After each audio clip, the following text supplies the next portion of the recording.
Hello, everybody. My name is Wally, I'm Jason. and we are both designated pilot examiners, or DPEs, in Houston, Texas. And we are starting this channel called Checkride Chat. And we're both major airline wide-body captains for United Airlines here in Houston as well.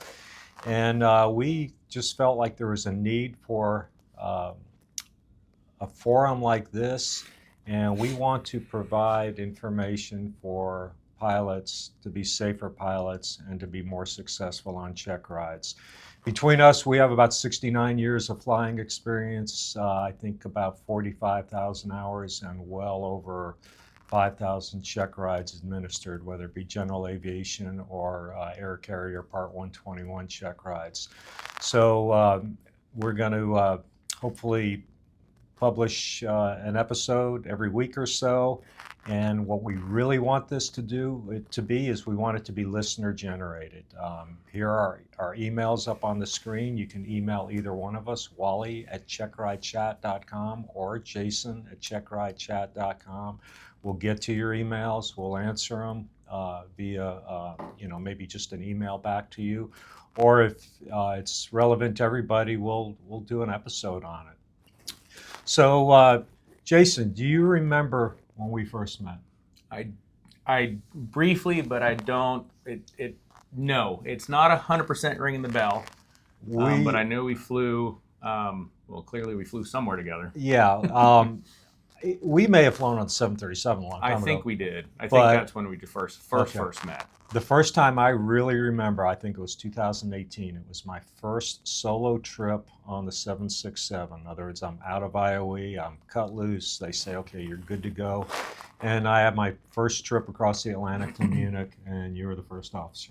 You got a good-looking, good senior wise FO to prove how to actually fly the plane. Got to make the captains look well, good. No, it was all that logging on to all that fancy stuff that we had to do and changing frequencies at 30 West and all that good stuff.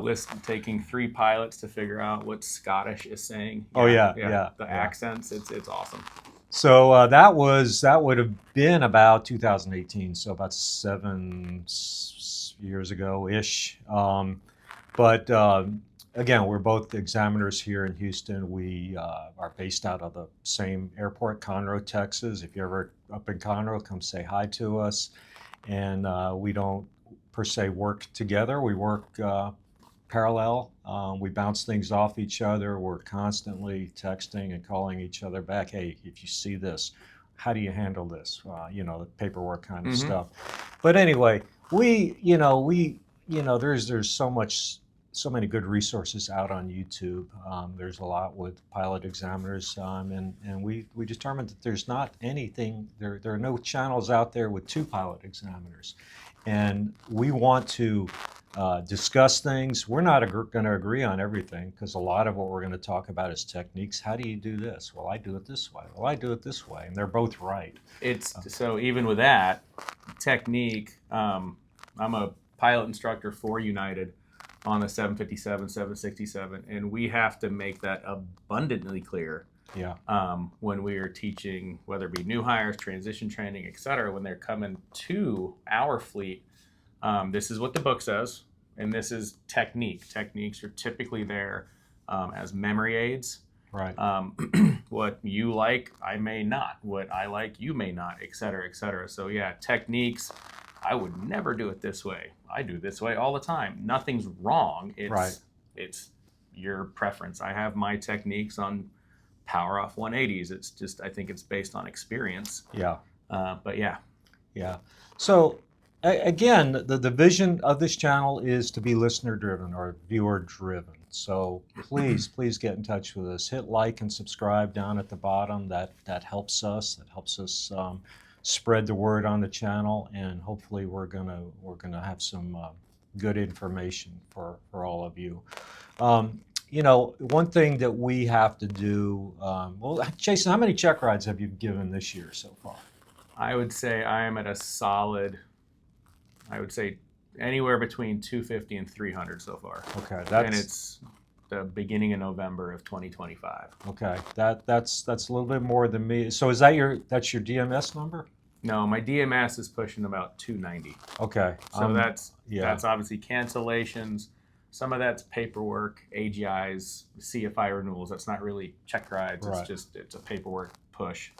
I think I'm at 268 on my DMS number. And for those of you who are wondering what DMS is Designee Management System.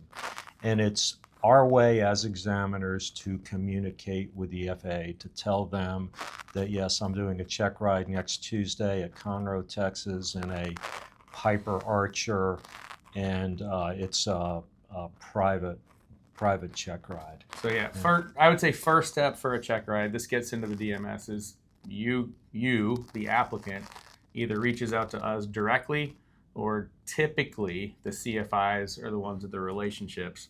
CFIs are the schools. So they contact us. Okay, fine. I need A, B, C, D, E, F, G for information. Then we go to DMS. The purpose of DMS is, honestly, the FAA needs to track. Right. If anybody has had it, I know it makes people nervous, but the FAA, they want to know when, where, how, and they are allowed to come and sit in. Right? They can show up. You're doing a private at 9 a.m. at Conroe Airport. Knock, knock, knock. Here's the feds. Now, typically, I think they contact us. Yeah. But if the FAA shows up for your check ride, there's really nothing you can do about it. I know you would be nervous. You shouldn't be, because they're not looking at you. They're looking at us. They want to audit us. Would you agree with that? Absolutely, absolutely, and no question, the anxiety level goes up when you have the FAA there watching. But our guys that we have here in Houston are good guys, and I've never had a real issue with it. I just had an observation about 4 months ago on an instrument check ride. Anytime we see FAA, I think all of us get a little nervous. I'll tell a funny story. When I was a new hire at Continental Airlines a long time ago, 1987, and don't even tell me how old you were in 1987, Jason. I was 8. 8, okay. All right, so that means you were born in 79. I graduated from high school in 1980. Okay, so you were running around in you were crawling around in diapers as I was. 80s, the era of glam rock. That was when music was good. All right, either way, keep going. Yeah, well, 70s music is pretty good. Yes. Anyway, we won't. We're going off on a tangent. Anyway, so my story, 1987, I'm a new flight engineer for Continental Airlines, and Continental was so backed up with training that they sent our class out to Sierra Academy of Aeronautics in Oakland, California, to get our flight engineer rating. And so it's time to do the oral, 727 oral, and back then the philosophy was you needed to know how many rivets were on the airplane, and you had to know so much stuff that really just didn't matter. But anyway, that's the way it was, and that's the game we had to play. You had to build the plane, basically. Yeah. It was in depth. Yeah. So I'm the San Francisco FSDO came over to administer our orals, and I got lucky. I had 2 FAA people. One was observing the other one, and they gave the story of, well, he's not watching you, he's watching him. But anyway, there's 2 guys in dark suits, and we start, and it's going along fine. And we got to the air conditioning and pressurization system of the 727. And I really think back, and I think to my ground school, that we spent a day on the air conditioning pressurization system. And I must have been having a bad day, because I didn't know that system as well as I knew the other systems. And they finally, we have this thing in big airplanes called air cycle machines. Basically, it's an air conditioner or a heater, just like in your attic of your house. And they said to me, go up to the board, which was a blackboard that actually had chalk. Remember that? Mm-hmm. You 80s. I remember. Okay, I you remember. do. All right. So they said, go up to the board and draw us an air cycle machine. And I am in full-blown panic mode. And my mind is racing back to my previous job flying a G1. And I'm thinking, I wonder if they'll take me back because I've got about an hour left as an employee of Continental Airlines. And so I go up to the board and I draw a box and I write ACM on the box, air cycle machine. And I kind of drew a hose on the left side and a hose on the right side. And I put on that hose on the left side, I drew an arrow of the airflow going into the box, and it said hot. And the hose on the outside, I drew an arrow of the air coming out, and I said cold. That's very descriptive, Wally. Good job. Yeah, so that's how it works. The right? hot air goes in the box, hot, Magic and then it happens. comes out, and it's cold. I knew this wasn't going to be enough. But anyway, I turned around and I kind of looked at the guys and I smiled, and they were laughing a lot. And they go, yeah, well, They calmed you down. Yeah, they go, well, that is what happens, but what happens in that box? And I'm thinking to myself, I have no idea. I have no idea what just magic happens. We used to say PFM, and you can You can Urban Dictionary that one. Right. PFM just happens inside the box. And then I went, oh, wait a minute. Yeah, there's an expansion turbines in there. So I drew an expansion turbine. Yeah, the air expands. They go, okay, yeah, what else? I said, well, there's because the air is going to condense and there's going to be water. Well, where does that water go? Oh, yeah, well, we use that for cooling, and I forget what we cooled with it, but on the 727, that water was actually used to cool something. And right then I thought, okay, I've got a shot.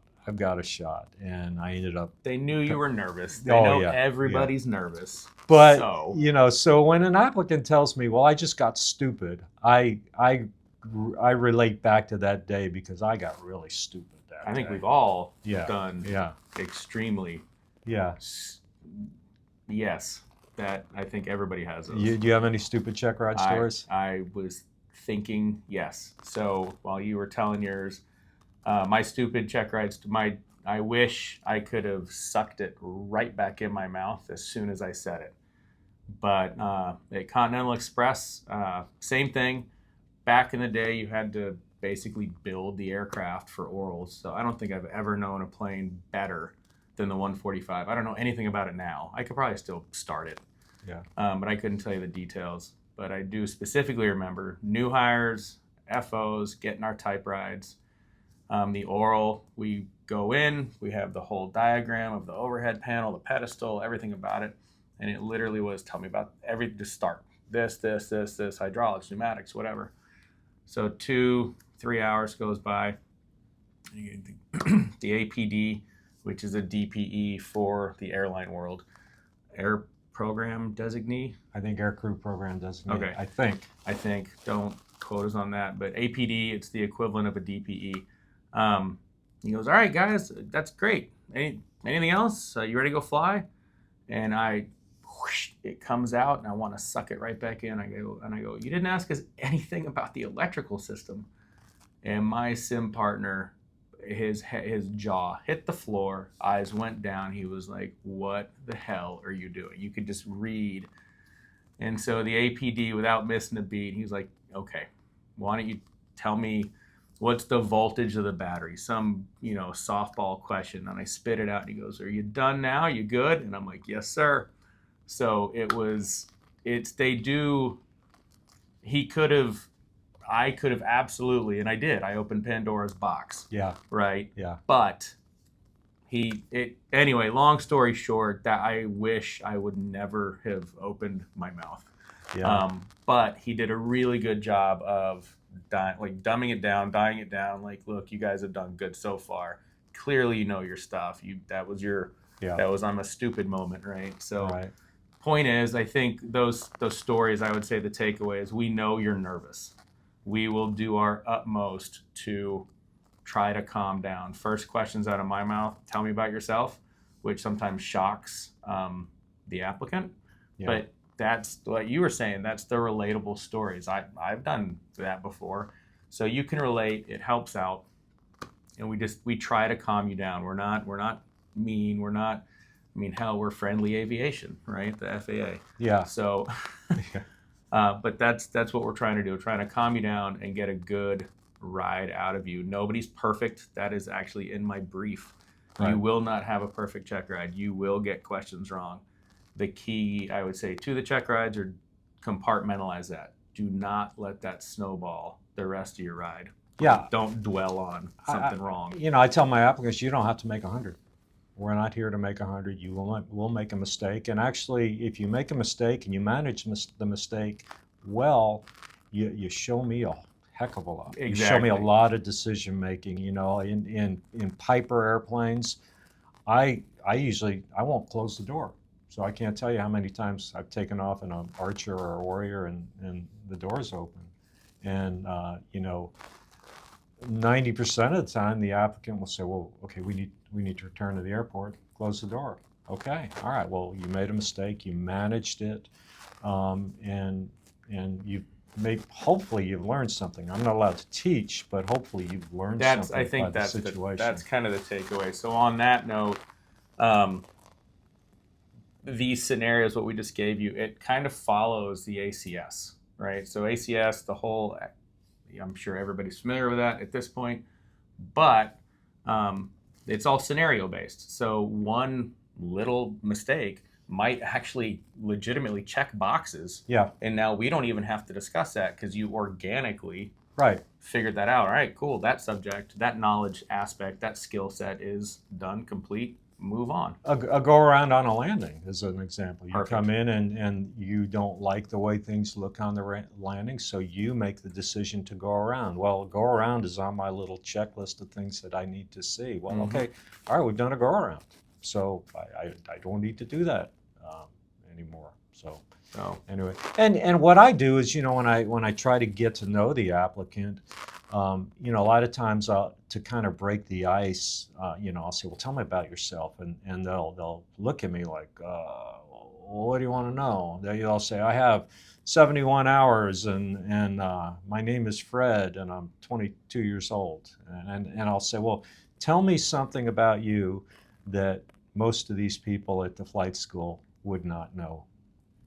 Just something, and it might be something as simple. Well, I like to cook. Go, okay, great, and I'm going to keep that in the back of my mind, and later on down the road when I'm coming up with scenarios, I may talk about a recipe for making spaghetti sauce, and relate it to something about an airplane. Wait, because you don't use ragu or prego?